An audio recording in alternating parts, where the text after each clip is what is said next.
Olá, seja muito bem-vindo ao nosso VPN. Tá começando, hein? Tá começando e hoje aqui, ó, tem muita resenha, hein? Estou aqui no oferecimento de F8 Consultoria Esportiva. Tô aqui, ó, Luizinho e Christian. Sejam muito bem-vindos. Obrigado, meu amigo. Muito tempo que eu não venho, né? Participar dessa resenha boa aqui. Aqui no VPN, não vai por nós. E aí, Christian? E como o comandante fala, né? Como que você se chama ele? Zaca. O Zaca tá de volta. Vamos ver, né? Se ele vai continuar com os pés frios, se vai acertar os placares ou não, se tá acertando alguma coisa, porque... E eu no grupo lá, ele postando, aí eu falei assim, pô, vou na do Verão, vou na do Christian. Perdi. Ele postou no empate da Argentina, eu falei, onde que eu tava com a cabeça de apostar no empate da Argentina? Eu falei, fui acompanhar o Christian, tá vendo? Deu errado. Deu ruim. Tinha que ter apostado que eu ia ganhar, que a Argentina ia ganhar. Mas aqui, e tá acompanhando os jogos? Como é que tá aí, Luizinho? Tô acompanhando. Não todos, né? São muitos jogos, não dá pra acompanhar todos, mas sempre que possível eu tô assistindo. E tá bacana, tá legal. Os jogos interessantes. Alguns jogos que a gente achava que as tradicionais iriam ganhar de goleada ou ia ter facilidade para ganhar, estão tendo muita dificuldade. Os jogos estão muito competitivos. Tirando a Alemanha, que deu uma surra Foi contra quem mesmo? Alemanha e Coração. Tirando a Alemanha, o resto tá passando dificuldade, tá tendo aperto.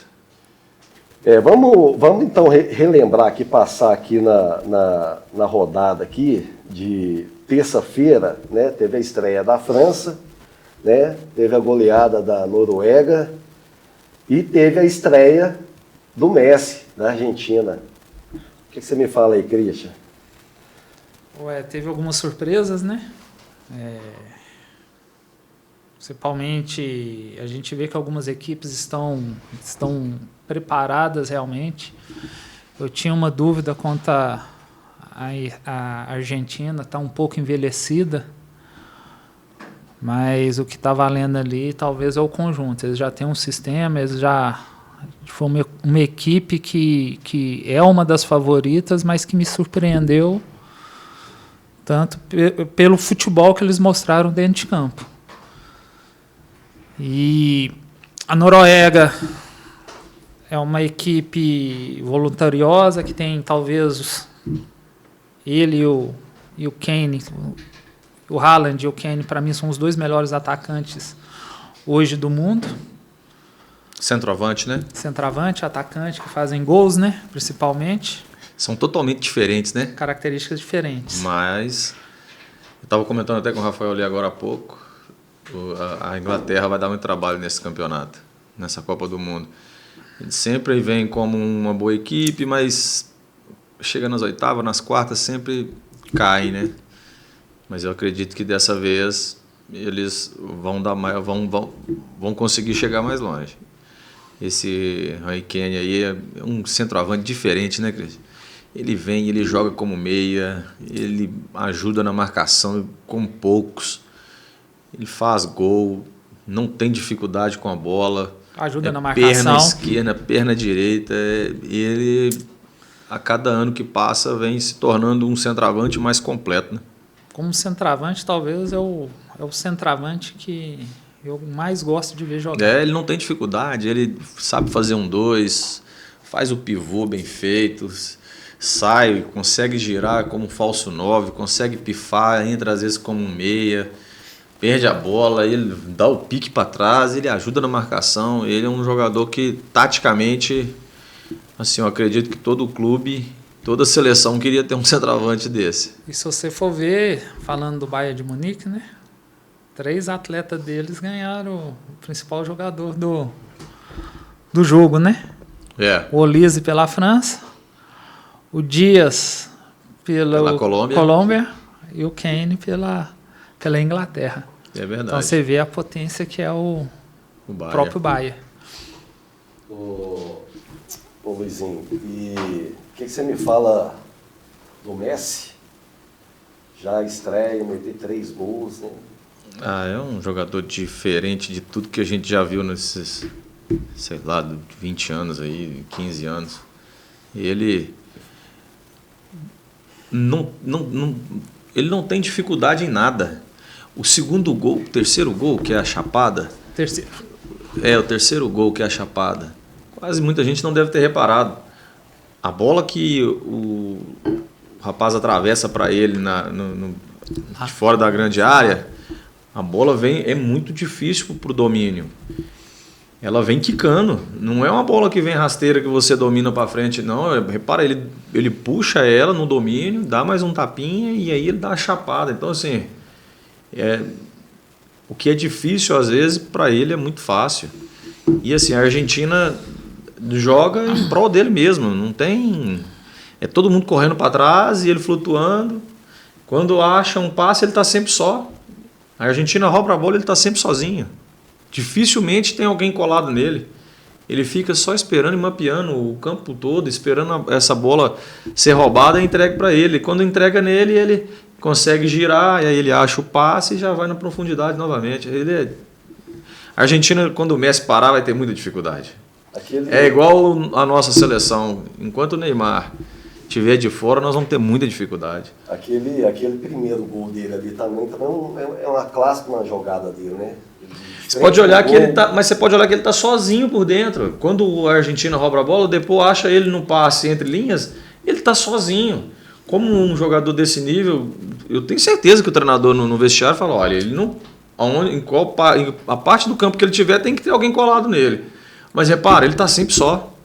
Essa bola, quando é roubada da Argentina por dentro, com o Enzo ou com o Depô, todas as vezes que eles roubam a bola por dentro, ele está sempre só. Ou quando eles roubam a bola na beirada, eles sempre acham os volantes por dentro e os volantes acham ele sempre só na diagonal. É impressionante, ele nunca está marcado. Repara o jogo da Argentina para você ver, é sempre assim. O primeiro gol ele domina por dentro sozinho, arrasta e finaliza. O terceiro gol ele domina por dentro de novo, arrasta, toca no cara da beirada, ele atravessa a bola por dentro, ele domina, chapa e faz o gol. O segundo gol é que eles chutaram, o goleiro rebateu e ele chegou fazendo o gol, mas ele já estava dentro da área. Mas repara, e antes dele fazer esses dois gols, ele recebia a bola por dentro totalmente sozinho de novo. E isso não é contra a Argélia, é contra qualquer seleção, ele sempre está sozinho. E é sempre os mesmos jogadores que roubam a bola por dentro e acham o passe nele. Eu penso que foi a melhor atuação individual dessa primeira rodada, né? Eu acho que o grande diferencial do Messi é que, principalmente na hora que surgem os grandes jogos, ele sempre se destaca. É decisão, ele está chegando. Copa do Mundo, ele está fazendo gols. Então, é um jogador, como o Luizinho falou, nesses últimos 20 anos, de qualidade... não tem nada parecido. Não tem ninguém parecido com ele. Ele vai estar, com certeza, entre os maiores jogadores de todos os tempos. Isso aí ele já está, né? Já está eternizado, já. Para falar de Argentina, aí vocês são meio suspeitos, porque vocês gostam demais de Argentina, mas Gosto. mas e a estreia da França? O que você me fala, Luizinho? A França teve muita dificuldade no início. O time de Senegal é muito forte fisicamente, né? O Olise teve muita dificuldade no primeiro tempo. O Senegal teve a grande chance, que a bola bateu na trave, bate nas costas do goleiro, né? Assim, desde quando eu acompanho a Copa do Mundo, os times africanos são muito fortes fisicamente e eles têm muita qualidade. Não é só forte fisicamente, eles têm qualidade, têm velocidade, eles têm qualidade técnica. Mas eu não sei o que acontece com os times africanos. Chega um determinado ponto do jogo que eles dispersam demais. A França estava tendo muita dificuldade. Aí numa bola, dispersou, uma bola por dentro, a França foi lá, fez o gol, dali a pouco dispersaram, o Olise começou a jogar, puxando a bola onde ele não estava conseguindo. Ele começou a balançar, tirar a bola para puxar a bola para dentro, achou o passe no Mbappé. Então assim, seleção africana, eles vão muito bem no início, mas chega um determinado ponto do jogo, e você pode reparar que é todas as Copas do Mundo, é sempre a mesma coisa. Tirando a Costa do Marfim agora, que está muito forte, né? E o próprio Marrocos. Né? E o próprio Marrocos, que a Copa passada chegou à semi, né? Chegou na semifinal. Mas assim, se você for olhar, a seleção francesa mesmo, a maioria dos jogadores são africanos, né? A maioria, ué. Tá tendo até uma divergência. E tem muitos jogadores que estão jogando em seleções africanas que nasceram na Europa. Por causa da escravidão, quando o pessoal vai para lá também. Então, vem acontecendo muito isso. Porque você for olhar, o Mbappé é camaronês. O Olise é nigeriano. Aí se você for pegar a seleção da França, os dois zagueiros, se não me engano, um é de Senegal, o outro é não sei E o próprio destaque de Marrocos, que foi aquele volante, o número 6, até 20... Ele tem 18 anos, 18 anos. Mas ele era capitão da seleção francesa sub-21. Então, também está tendo, ao contrário também, para os jogadores jogarem, eles estão. Mas eu acredito que nessa daí os africanos estão levando prejuízo, né? Porque se você for olhar a seleção francesa hoje e se você for olhar o campeonato europeu em si, quase todos os clubes têm de 3 a 4, 5 jogadores africanos. O Real Madrid mesmo tem 3, 4. Se você for olhar, Bayern de Munique deve ter também. Tem, né? Porque o Olise está lá. Se você for olhar num contexto geral... porque muitas vezes está sendo descendência, né, Luizinho? O próprio Olise. O Olise nasceu na Inglaterra, mas o pai dele e a mãe dele são nigerianos. São africanos. Um acho que é argelino e o outro da Nigéria. Então ele poderia jogar nessa Copa por 4 seleções. Podia jogar por Inglaterra, por França, por Argélia e pela Nigéria. Isso aí está começando a ficar meio complicado, meio confuso. Porque é muitos jogadores diferentes jogando numa seleção só. Se você for parar para pensar, a França praticamente tem poucos jogadores franceses mesmo. Vocês concordam comigo que nessa Copa não tem time bobo? Eu falo no sentido, se a gente pegar aqui os jogos de ontem, a Austrália, apesar de ter ganhado da Jordânia por 3-1, Áustria, perdão, foi um jogo pau a pau. Sim.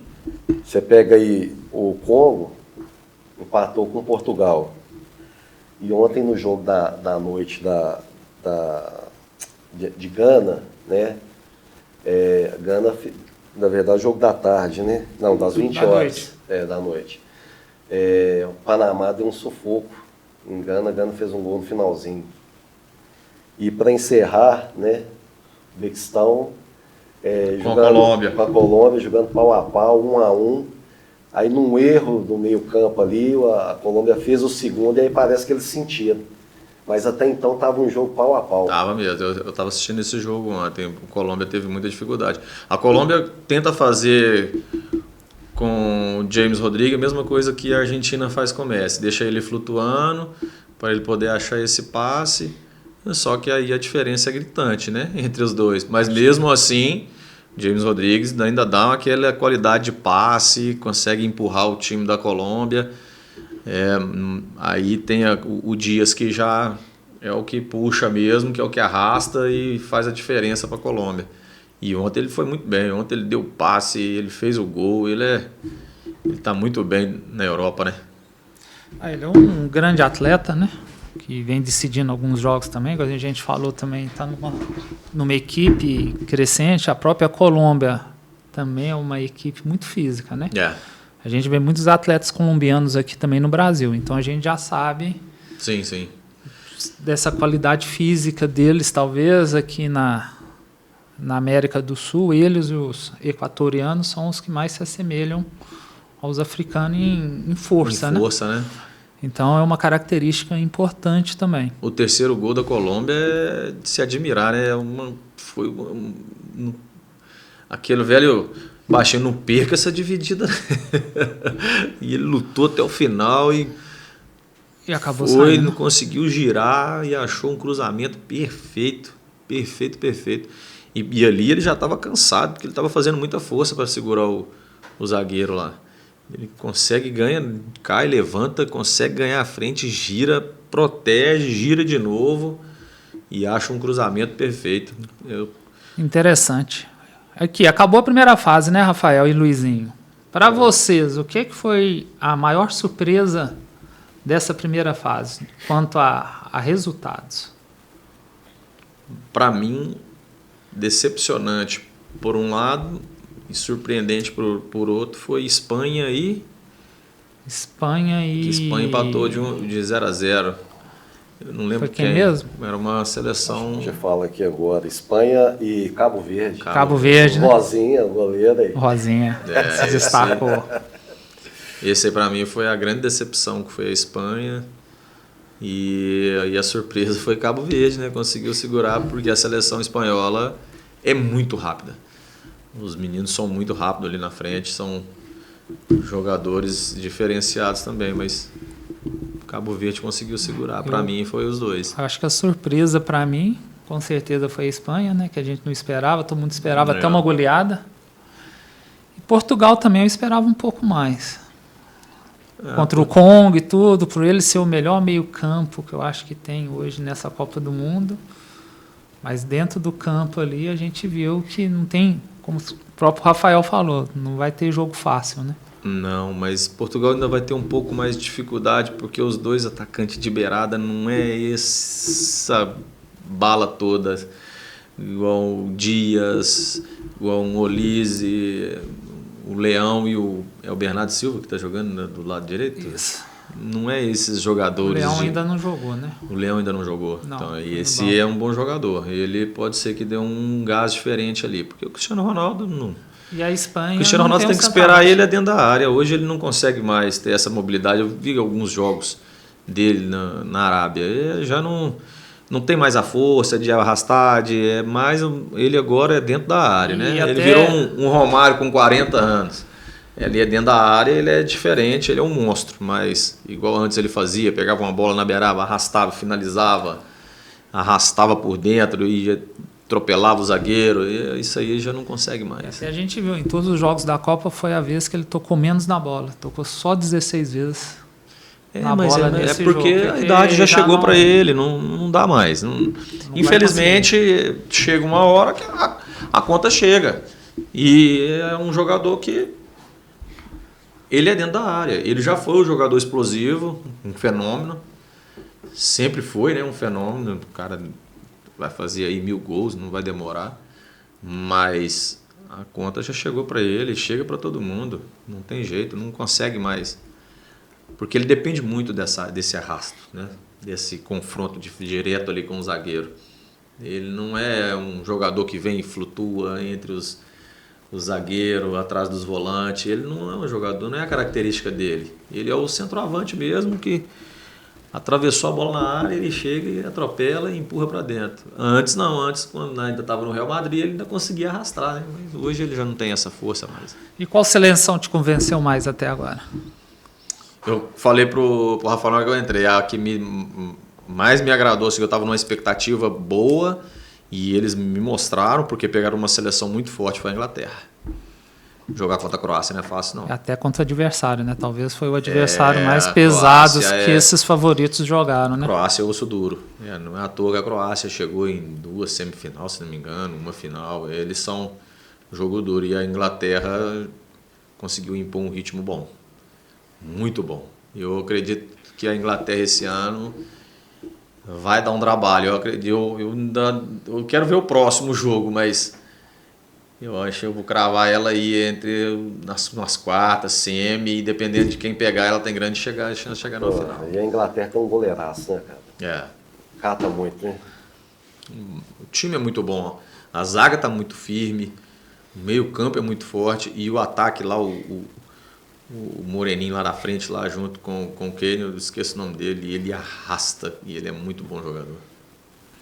E também tem um banco, né, que pode se destacar. Eu acho tem também. O Berg ainda, que naquele meio de campo ali, que ainda não, né, veio do Real Madrid, esse ano não fez uma temporada tão boa, mas é um jogador. Um jogador que joga qualquer posição. Exatamente. Né? Então, assim, o time da Inglaterra é um time que eles marcam muito. E eles não têm dificuldade nessa bola, nessa transição, eles têm muita qualidade. E eu, né, como você diz, eu também acho que eles têm o melhor centroavante hoje do mundo, que é o Kane. E por esse novo formato, qual equipe que você acha, qual seleção que que você acha que pode ser uma surpresa nessa Copa do Mundo? Surpresa? Porque eu não vi todos os jogos. Mas... Não sei se você chegou... já não é mais uma surpresa, né? O ano passado, a Copa passada chegaram numa semi. Mas mesmo assim, muitas pessoas não esperam, né? Mas para quem está no meio do futebol sabe pra que... Para nós, eles ficaram muitos jogos em... O podcast passado, até o Fabrício comentando, olha... Para quem acompanha, ele falando, né? Eu via o sentimento de ser brasileiro que a gente quer que ganhe, mas ele já sabia que ia ser um osso duro, ia ser um jogo muito difícil. Então, para nós que estamos no meio do futebol, a gente sabe que o Marrocos já não é mais uma surpresa. Mas eu não vi todos os jogos. Então, assim, dos que eu vi... Surpresa. Acompanhe então esses jogos aqui se você conseguir. Equipe da Coreia do Sul. Surpresa para mim, que eu gostei Japão, muito que eu vi. Não, para mim a surpresa vai ser os Estados Unidos. E os Estados Unidos. Para mim vai ser foram Estados 3 Unidos. Jogos que... Não, os Estados Unidos eu vi. Eu estava pensando aqui, mas você chegou. Eu vi. Para mim vai ser muito rápido. Time muito leve, um ataque muito rápido. E eles vão surpreender. E o Rafael falou também no nosso último podcast a Suécia, né, Rafael? A Suécia... É, ele comentou, mas eu não vi ainda. Eu estava comentando com o Luizinho aqui, porque é um time alto, né, um time, né, forte, mas que joga leve. Né? Rápido, né? Rápido, um time rápido, como surpreendeu. No jogo da Noruega ontem, você vê que é um time forte, mas eles usam muito a força. Né, gol de cabeça, empurrão e segura e tal. Mas a Suécia foi diferente, ela foi um futebol mais leve, mais rápido. Né? Agora eu tô com o Luizinho aí, tá? Eu acho que Cabo Verde, para mim, nessa primeira rodada aí foi a surpresa, né, o destaque. E a Espanha, que todo mundo esperava até por estar jogando com Cabo Verde, golear e não deu conta, né, de fazer um placar. Eu falo nem golear, mas assim, não ter tanta dificuldade como teve. Né? Um exemplo, porque tem jogo que você controla ali, que você faz 1-0, às vezes 2-0, e você controla o jogo inteiro, não tem aquela, né, dificuldade, então você consegue controlar o jogo, a gente sabe como funciona, mas agora a Espanha não teve o controle do jogo. Ela tentou, mas assim, o controle do jogo mesmo, de trabalhar a bola, de entrar, de fazer uma pifada bem feita, ela teve muita dificuldade. Falando dos jogos de hoje, né, que já começando a segunda rodada, né, e uma seleção que costuma vir, ganhar um joguinho, dar um aperto e tal, estreou contra o México, está jogando agora e já está perdendo, a África do Sul, perdendo da Tcheca. E aí? Eu não tinha uma expectativa grande com a África do Sul, realmente. Mesmo eles perderam o primeiro jogo, né? Perderam para o México. Perderam para o México. O México talvez é um dos favoritos também na chave dele, porque está jogando em casa, está jogando na altitude.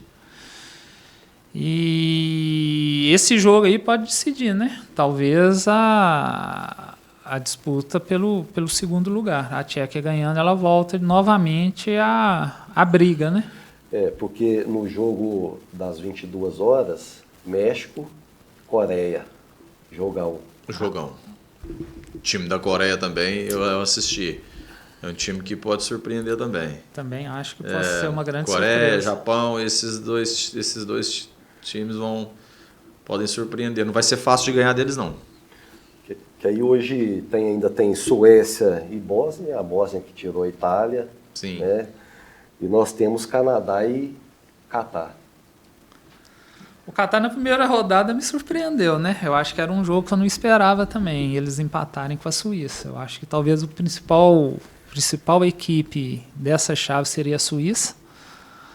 O Catar me surpreendeu com esse empate. A gente sabe que o futebol ali no Emirados Árabes, na região árabe ali, está crescendo.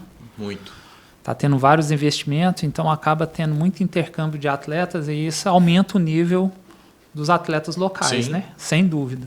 Então, foi uma surpresa positiva a vitória do Catar. E pergunto para vocês também, já aproveitando aqui, qual que é o favorito depois que passou essa primeira rodada? Podem falar 2 cada um. Vamos ver aqui quem vai acertar lá no final para ser campeão. Para ser campeão. Não, então, para chegar na final, Porque para ser campeão nós vamos fazer outros podcasts. Vamos, mas já tem que deixar já umas aí. Nó difícil. Eu já disse, né? Que eu acho que eu acredito que ela chega, que é a Inglaterra. Agora a segunda. Nossa, assim, tem 5 seleções aí que vão brigar para chegar na final, que tem que escolher só 2. E a seleção brasileira.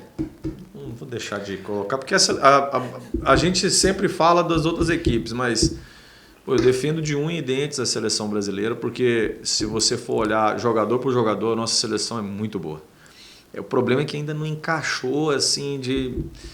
Um exemplo, como a Argentina, vamos jogar para esse jogador. Vamos jogar... o Neymar não está, beleza, então vamos jogar para que o Vinícius Júnior seja esse jogador. Vamos segurar aqui um pouco para que ele... o estilo de jogo dele, não é ele, mas não, vamos fazer um conjunto aqui, então, que a seleção é muito boa. Porque venderam muito a parte ruim da seleção na televisão. E aí o brasileiro... É aquela velha situação, né? Tanta mentira que acaba virando verdade. Então é tanta mentira que implantaram na cabeça do torcedor que ele acaba desmerecendo os próprios jogadores. Vinícius Júnior, melhor jogador do Real Madrid. Está à frente do Mbappé. Aí a França ganha, parece que o Mbappé é o melhor jogador do mundo. Mas não, peraí, ele joga lá no Real Madrid. Foi quase 30 milhões de assinatura pedindo para ele não ficar na próxima temporada. O Vinícius Júnior fez mais, foi mais protagonista do que ele. Se você for olhar no Barcelona, é Yamal e Rafinha. E o Rafinha tem os melhores números do que ele. Então, se você for olhar o jogador por jogador, muita gente reclamando, xingando, Casimiro, Bruno Guimarães, Paquetá. Então, assim, se você for parar para olhar, a única dificuldade que realmente nós temos, que nós não temos os jogadores top de elite no futebol mundial, infelizmente hoje é só nas 2 laterais, porque o restante os 2 zagueiros, finalista de Champions League, são os principais jogadores defensivos dos seus clubes. Os volantes são considerados os melhores. Um melhor jogador, um dos melhores volantes do Manchester, o outro do Newcastle. Fora os outros que estão de fora. O Danilo, que para mim está pedindo passagem, é um dos principais jogadores do futebol brasileiro hoje. Como volante, chega, pisa na área, faz gol. Antes de ir para a Copa, ele fez, se não me engano, acho que 3 ou 4 gols. Não, acho que nessa temporada... Acho que já fez uns 3. Acho que ele está com 12 gols. 12? Olha aí. Eu estou por fora, então. Mas isso contando Carioca, contando... Isso, fala no Campeonato Brasileiro, se não me engano, acho que já está com uns 3, 4 no Brasileiro. Já tem alguns gols. Pois e aí é tanta mentira que vende na televisão, porque na verdade, infelizmente, essa imprensa nossa, ela quer vender só desgraça, só quer vender as coisas ruins. Fala coisa boa, incentiva, melhora o ambiente, incentiva mais o torcedor, mostrar para ele. Aí fica só pegado ao passado, porque tinha que pôr fulano, porque na nossa época era assim, quem vive de passado é museu, né? Se não for assim, não vamos ficar só com os penta lá, os troféus passados e não vamos jogar mais não. E uma curiosidade, Luizinho, fiz uma pesquisa falando sobre os últimos campeões, né? Mundial. O Brasil foi o último campeão que teve 3 vitórias na primeira fase. Certo. Depois teve a Itália, que empatou com os Estados Unidos e foi campeã em 2006. 2010, a Espanha perdeu para a Suíça na estreia. 2014, a Alemanha empatou com Gana e foi campeã. 2018, a França empatou com a Dinamarca na primeira fase e foi campeã. E a última, né? A Argentina acabou perdendo na estreia para a Arábia Saudita. Foi mesmo, perdeu para a Arábia Saudita. Foi um Deus nos acuda, né? E a gente vê aí que talvez muita gente... O Brasil empatou, outras equipes empataram, Espanha e a gente pode ver que talvez o importante nessa fase é o quê? O crescimento dentro da Copa. Com claro certeza, que alguns não tenho dúvida. São favoritos, mas muita coisa ainda pode mudar. Não ser um jogo de mata-mata, principalmente na hora que começar a segunda fase, Concordo, eu acho que é muito importante agora começar a crescer e a equipe chegar forte na outra fase, que eu acho que vai ser essencial para a classificação. O treinador... buscar o campeonato, né? O treinador é muito bom. Ele, né, todos já sabem da capacidade dele sim, ele vai tentar os encaixes. Por exemplo, né, a gente sempre discute, né, sobre futebol e eu sempre coloquei a minha opinião em relação... Temos divergências, né? Mas tem que ter divergências mesmo. Porque é a sua opinião sobre uma coisa, é a minha sobre outra. E aí a gente entra e vai olhando a questão de fatos, do que está acontecendo, quem está no melhor momento. Só que nem sempre o que está no melhor momento não é o jogador de confiança e o jogador do treinador. Que às vezes o treinador ali está vendo alguma situação que nós não estamos vendo, que é normal. Só que tem coisas que são gritantes, né? E aí você, por exemplo, eu até vi você que mandou lá, o Romário falando, quem Paquetá, quem falar mal é porque não sabe nada. Mas com todo respeito, o Romário não pode falar uma coisa daquela nunca. O Paquetá, antes de sair o gol, ele já tinha errado 2 bolas por dentro. E quem joga por dentro sabe, jogar de meia ou de segundo volante, errou por dentro, é porque o Marrocos que não teve a qualidade que tinha que ter para poder finalizar e fazer o gol, senão a gente tinha tomado o gol no início do jogo. Ele erra 2 domínios por dentro. E no primeiro gol é ele que vai buscar a bola na beirada, entra por dentro e perde a bola.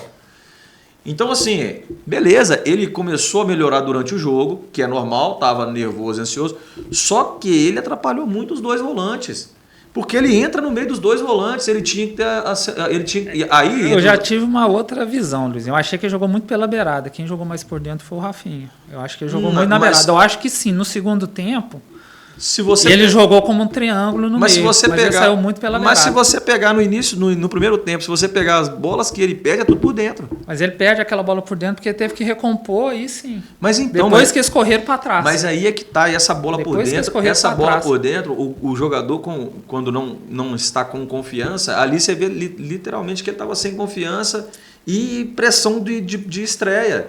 Depois ele começa a ir para a beirada pelo lado esquerdo, onde ele consegue fazer uma jogada com o Vinícius Júnior, depois ele até finaliza. Mas enfim, ele cresceu durante o jogo. Não é.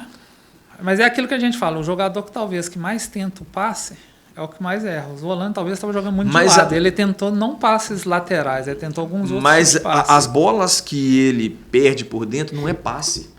É bola de confiança, é bola de domínio, é bola de dominar e repassar a bola, de fazer a bola andar. Esse foi o grande problema dele. Porque ele perde essa bola ali, porque, por exemplo, o Casemiro, que é o volante, ele dá a bola nele, ou a bola está entrando nele, o Casemiro já está em projeção para receber essa bola, e ele perde ela por dentro, é -2. E aí estava estourando só nele. Por quê? Porque as bolas que ele perdia por dentro... Quem estava na linha de passe dele era sempre o Casemiro, não era o Bruno Guimarães. Porque o Bruno Guimarães estava jogando do lado esquerdo. E aí é onde você vai ver... Aí o Romário vira e fala assim, que não entende bola, com todo respeito. Ele foi craque, mas como comentarista, meu Deus do céu. Essa daí ele foi mal demais. Agora, que o Paquetá pode melhorar e render mais durante o campeonato, e que o Ancelotti pode dar essa oportunidade, isso aí sem dúvida. Mas, na minha opinião, como ele quer jogar com os 3 volantes, porque o Paquetá não consegue jogar de meia, ele é segundo volante. Se ele quer fazer o triângulo ali com Casemiro, Bruno Guimarães e Paquetá, hoje o Danilo pede passagem. Eu já tiraria o Casemiro, eu precisaria de um time mais rápido. O Casemiro hoje, para mim, hoje ele não consegue... Foi considerado aí por velocidade o jogador de toda a Copa na primeira fase. Ele foi considerado o 4º jogador mais lento dentro da Copa do Mundo. Mais então, lento isso aí, ou mim, que percorreu menos? Não, mais lento. Porque eu vi uma enquete que ele correu só 5 quilômetros, enquanto o Rafinha tinha corrido 11. Não, mais lento. Aqui, estão falando de escalação aí, não sei se vocês fizeram a simulação, a escala e a seleção. Tá no GE lá. Eu fiz a minha aqui. O goleiro eu já ia colocar o Everton. Tiro o Alisson. Então vamos por parte. Fala, cada um fala a posição. Tá. Aí cada um vai falando. Então beleza. Eu vou com o terceiro goleiro, o Everton. E você, Luizinho? Também. Eu com o Alisson. Alisson? Continuou com o Alisson? Continuou. Beleza. Eu coloquei 3 zagueiros. Mas por que você colocaria o Everton? Eu acho que, até pelo momento, né, ele vem fazendo um bom brasileiro, né, no Grêmio, né, defesas importantes, né, tem né, aquele jogo contra o Cruzeiro mesmo, né, ele destacou, né, fez defesas difíceis e tal. Eu acho que eu ia dar uma oportunidade para ele. E você? Eu tenho um conceito comigo com goleiro que é o seguinte: bons goleiros tem vários. Se os 3 estão lá, é porque eles realmente são bom goleiro. Mas goleiro para mim tem que fazer milagre. E o Alisson não faz. Infelizmente, ele é muito técnico. Tecnicamente, ele é o melhor deles. É igual na Copa de 2002. Tecnicamente, o Dida era melhor, o Rogério Ceni era melhor, mas o Marcos faz milagre. É o goleiro de uma bola. A bola vai lá uma vez e ele... É aquela bola que você fala assim, ninguém pega. Eu não sei o que acontece, esse tipo de goleiro pega. E o Everton, ele não é o melhor dos 3, mas ele tem uma coisa diferente. A bola, ele faz milagre. Então o Fábio era titular absoluto. O Fábio era titular. Se o Fábio vai para a Copa, ele é titular absoluto do meu time. O Fábio concordo. É exatamente com isso aí. Com o Fábio eu concordo plenamente. Mas exatamente isso aí. O Fábio tecnicamente é bom. Com os pés, não sabe jogar direito. Sempre foi considerado um goleiro pesado. Mas o Fábio pega umas bolas que não tem condições, é inexplicável. É o verdadeiro milagre. Aqui, agora... Não, peraí, o Christian tem que falar o dele. Do Alisson? Por que o Alisson? Porque o Alisson... O Alisson começou, eu acho que ele é um bom goleiro. Eu acho que se a gente for fazer uma enquete aí na própria Inglaterra... Tem um detalhe. Ele é considerado o melhor goleiro, talvez, desses últimos 10 anos na Inglaterra. Hoje. Se a gente for contar, talvez, eu acho que é um jogador que é pouco valorizado aqui no Brasil. Não, ele é muito bom goleiro. Só que, por exemplo, agora eu não trocaria. Igual você falou, você trocaria, né? Não, eu não trocaria. Eu colocaria o Everton de início. Porque agora, como ele já iniciou, agora tem que ser ele. Até porque senão você tira a confiança dele e o que vai entrar entra com total desconfiança também, até engrenar. Então, eu também não tiraria ele não, mas iniciaria a Copa com o Everton. Aqui, como tem uma escassez de lateral, eu ia meter 3 zagueiros. Então eu ia jogar com Magalhães, Marquinhos e o Bremer. O que vocês acham? Eu não mudaria, não. Eu também não mudaria, não. Eu ia no tradicional. Então, Danilo e Alexandre na esquerda, Magalhães e Marquinhos. Você também? Mantenho a escalação do Luizinho. Também acho que seria a melhor linha, porque o Danilo já é um zagueiro. Então, talvez aí na saída de bola ali ele vai continuar fazendo essa linha. O Alexandro... Eu acho que pela experiência dele, por ter jogado muitos anos ali, principalmente atrás, a gente vai perder um pouco de velocidade, mas a gente ganha em experiência. É onde que eu acho que a gente tem que mudar um pouco o meio de campo, ter um meio de campo um pouco mais flutuante, que consiga mais leve, né? Competir um pouco mais. Aqui, meu meio campo. Eu ia colocar Fabinho, Ederson e o Danilo Santos.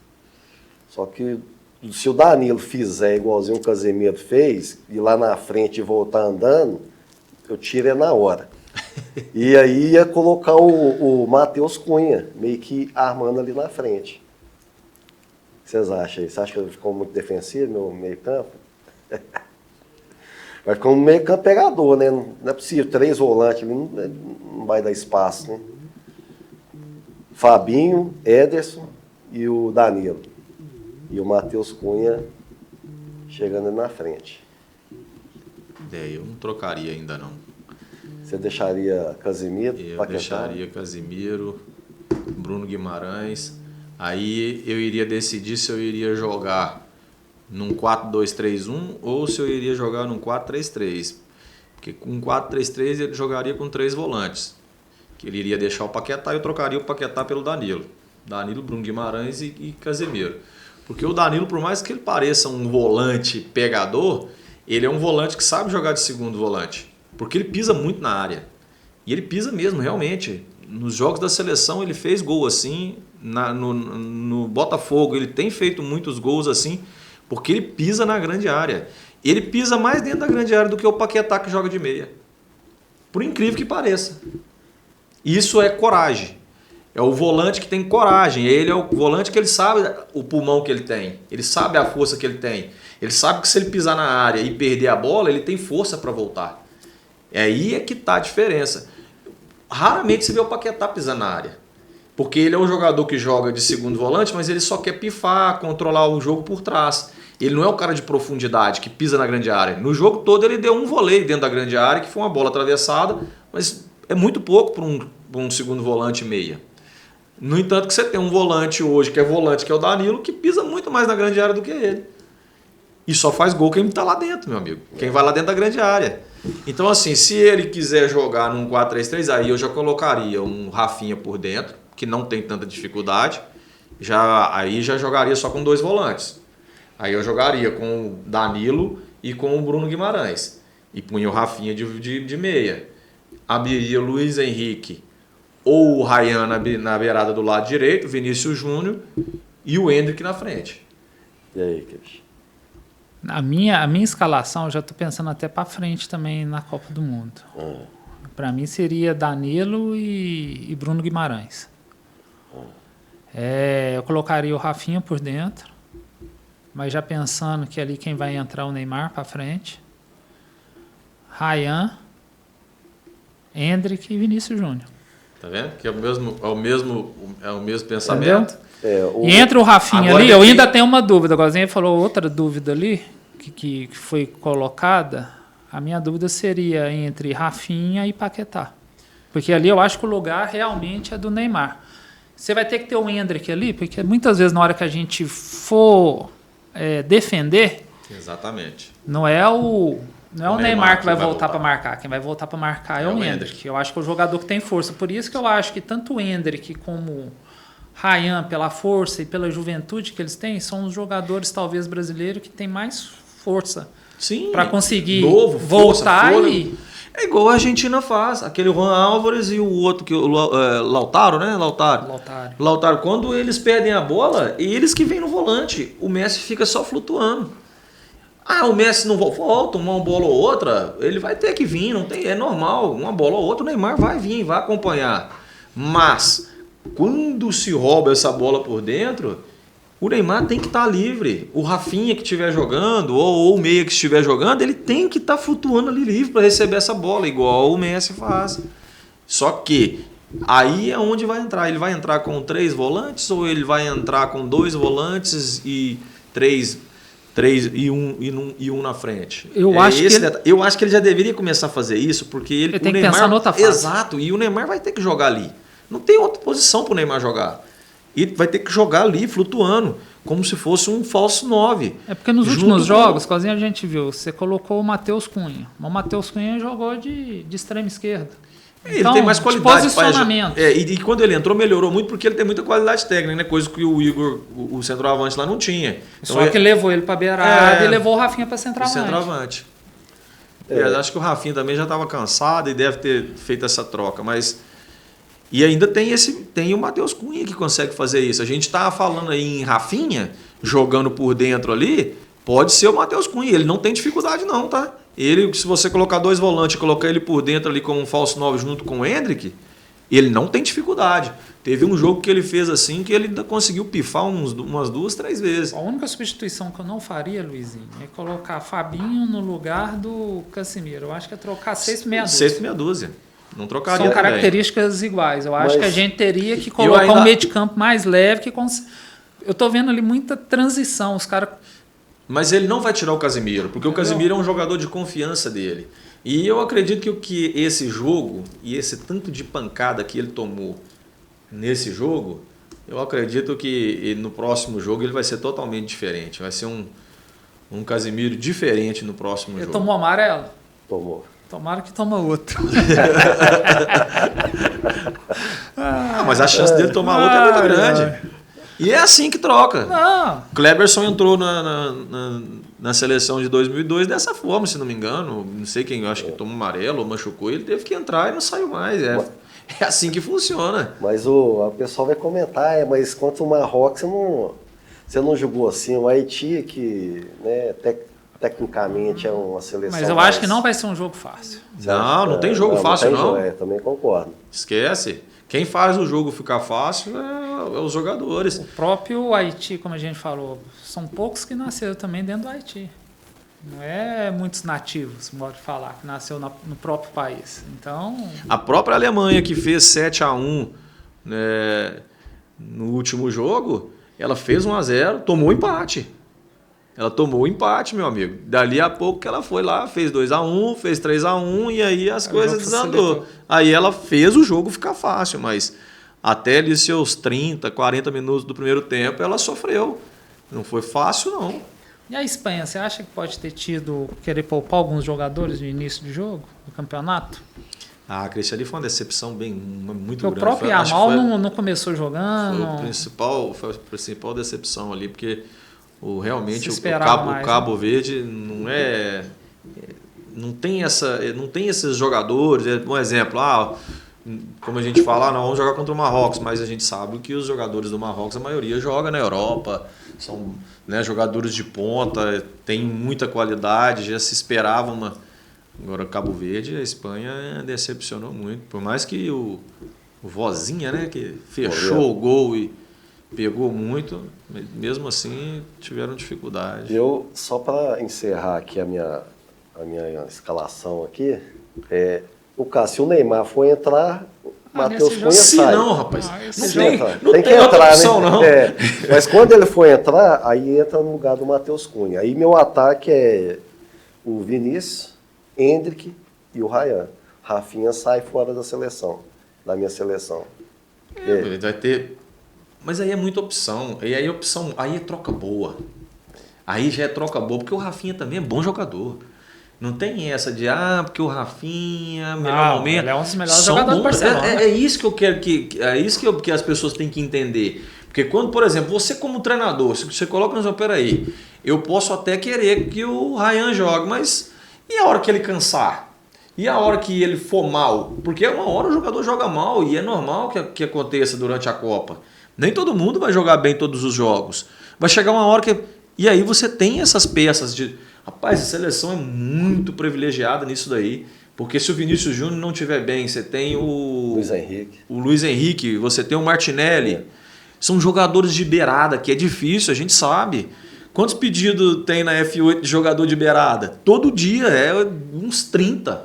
É difícil de achar. E nós temos 3, 4, nós temos 5. Mas eu acho que um questionamento grande que está tendo, Luizinho, principalmente dentro disso, é porque tanto o Endrick e o Ryan tá tendo poucas oportunidades na frente de outros.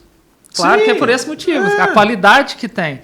Mas eu acho que o maior questionamento está tendo é que eu acho que os dois estão pedindo passagem e não estão tendo as oportunidades. Exato, mas está acontecendo não é só no ataque. Igual eu te disse, o Danilo tá pedindo, não é só eu que estou falando, todo mundo está vendo. O Danilo está pedindo passagem para jogar no meio. Em qualquer um deles. Hoje ele é melhor do que os 3 meias. Os 3 volantes que tem, hoje o Danilo é o melhor, mas isso é uma coisa muito de quem está no dia a dia, de quem está ali, a confiança que você tem no atleta. Poxa, nós jogamos sabendo, tem treinador que rodou a vida inteira, né? Não vamos falar de Copa do Mundo, mas de futebol brasileiro no geral, jogador que rodou o Campeonato Brasileiro aí, aonde o treinador ia, ele levava. Por quê? É jogador de confiança, sabe que resolve. Por mais que ele está num mau momento ali, ele sabe fazer, peraí, esse jogador vai me ajudar, eu tenho a confiança que ele vai me ajudar, ele vai fazer o que eu preciso. Então, assim, é complicado. O legal é que nós temos peça. Isso é o principal. Já é um bom caminho. Tem peça para se trocar. Agora é ele enxergar qual é o que está... Vai dar tempo? Então, ele tem um jogo agora, teoricamente, mais fácil. Eu acredito que contra a Escócia que ele vai definir. Peraí, agora contra a Escócia ele já tem que estar definido na cabeça dele quem são esses jogadores que estão pedindo passagem que ele vai ter que trocar. Uma peça ou duas até as quartas de finais ele troca. Isso aí é sem dúvida. O Danilo falou ontem na entrevista dele, não sei se vocês chegaram a acompanhar, que ele tem um grupo ali mais ou menos de 7, 8 jogadores que vão ser aqueles que vão ser titular praticamente durante a Copa. É a linha, a espinha e tem ali dele. Mais ou menos 3, 4 jogadores que estão disputando essas posições. imagino que uma... Quando a gente fala disputar as posições, a gente acaba criando uma rivalidade, às vezes, entre os jogadores, né? Assim, nós, torcedores. Tipo, uma rivalidade. O Ryan ou o Luiz Henrique, um exemplo. Então, aí vai muito aquele ali gosto, que né? o gosto e tudo mais. Mas, para eles que estão ali dentro, cara, quem nesse momento vai ajudar mais? Porque o que está de fora vai ganhar igual. Tá torcendo, lógico que ele quer jogar, mas poxa, ali é um detalhe de quem que vai nos ajudar mais nessa posição aqui. Esse é o detalhe. O Vampeta fala muito isso, né? Que durante a Copa ali foi titular quase a eliminatória toda, mas na hora que chegou a Copa ali, eu tava torcendo pro time ganhar. Se ele vai entrar ou não. Exato, peraí. Ele entrou no meu lugar. Poxa, o Kleberson entrou no lugar dele. Pô, o Kleberson foi bem demais, que era mais ou menos a posição que ele jogava ali, que era o segundo volante que saía pelo lado direito. O Vampeta sempre jogou ali. Poxa, como é que... talvez se o Vampeta entra e vai bem, o Kleberson não jogaria. Enfim, mas naquele momento ali, o Kleberson foi mais jogador do que ele. Jogou mais do que ele. Se você for olhar, o Vampeta no futebol brasileiro em si foi muito mais jogador do que o Kleberson. Teve muito mais protagonismo no futebol brasileiro do que o Kleberson. O Kleberson surgiu no Atlético Paranaense, foi campeão brasileiro, depois dali a pouco ele foi para a Copa do Mundo e foi embora. Mas no futebol brasileiro o Vampeta jogou muito, cara. Aquele meio de campo do Corinthians, ele brincava de jogar bola. Foram campeão de tudo, praticamente. Então, assim, quem está no melhor momento? Esse é o detalhe. E, poxa, parar de... A nossa seleção é muito boa. Aqui, mas falando de quem está no melhor momento, né? Teve uma entrevista do Miller, ele falando que presenciou a questão do patrocinador. Fulano não era patrocinado por determinada marca, você é a segunda ou terceira opção. Eu vi que no jogo da Argentina, todos os jogadores estavam com chuteiras iguais, chuteira cor-de-rosa, só o Messi que era chuteira diferente. Você acha que esse tipo de situação interfere na escalação da seleção brasileira? Eu acho que não. Isso aí para ser convocado pode até ser. Né? A gente sabe que tem muita influência de não só, não vou falar de patrocínio, mas de gente influente de tudo quanto é lado, política, e, enfim, tudo tem um pouquinho, né, em qualquer área. Mas de chegar uma escalação, de interferir, uma marca chegar e falar, vai jogar fulano porque está na minha marca, acho que o treinador do nível de um gabarito igual a ele, dificilmente. Não acredito, não. E a gente está indo já para a parte final, né, Rafael? É até essa coisa que você chegou a falar aí agora.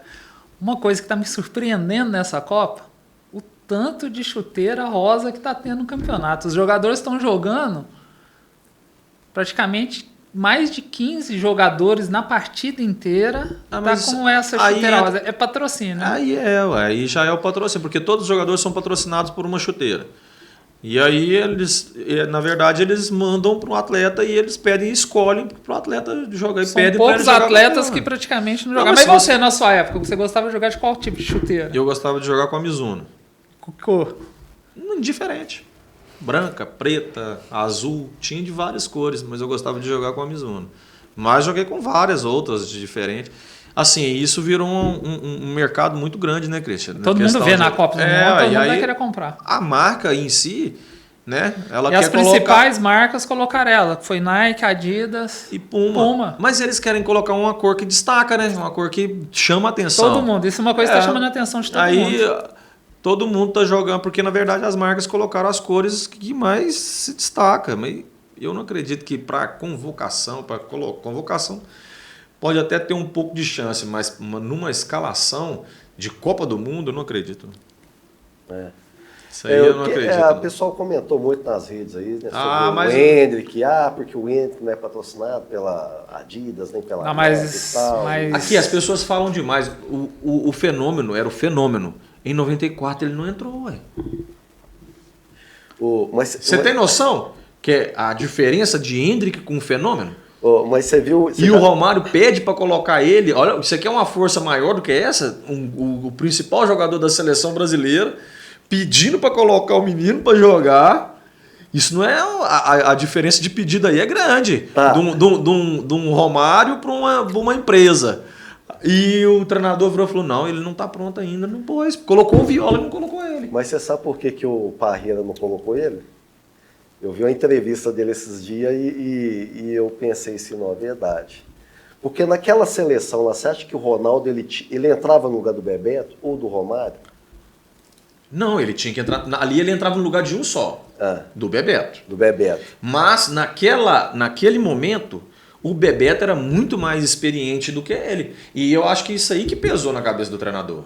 Porque o Parreira, ele falando que ele não colocou o Romário, porque se ele... O Ronaldo, porque se ele coloca o Ronaldo, ele tinha que deixar o menino. Porque o que ele fazia nos treinamentos...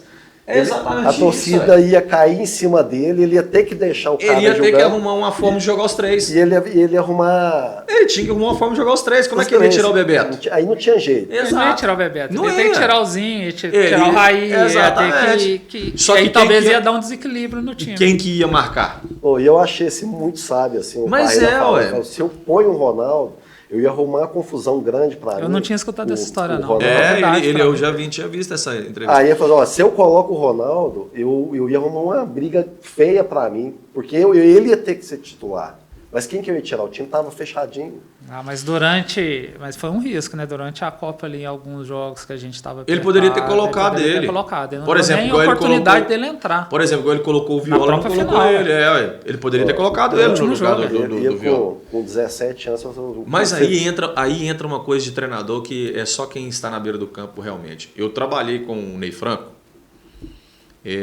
na época nossa do Ipatinga, dá um exemplo bobo, simples, né? Não tem nada, não dá nem para comparar, né? Mas assim, a comparação é de momento de colocar para jogar. Isso é um feeling que às vezes o treinador tem, que às vezes o torcedor que está de fora, a imprensa em si, quer bater, mas isso é uma coisa do treinador e 99% das vezes eles estão certos. Tinha um jogador que se chamava Léo Silva, um volante.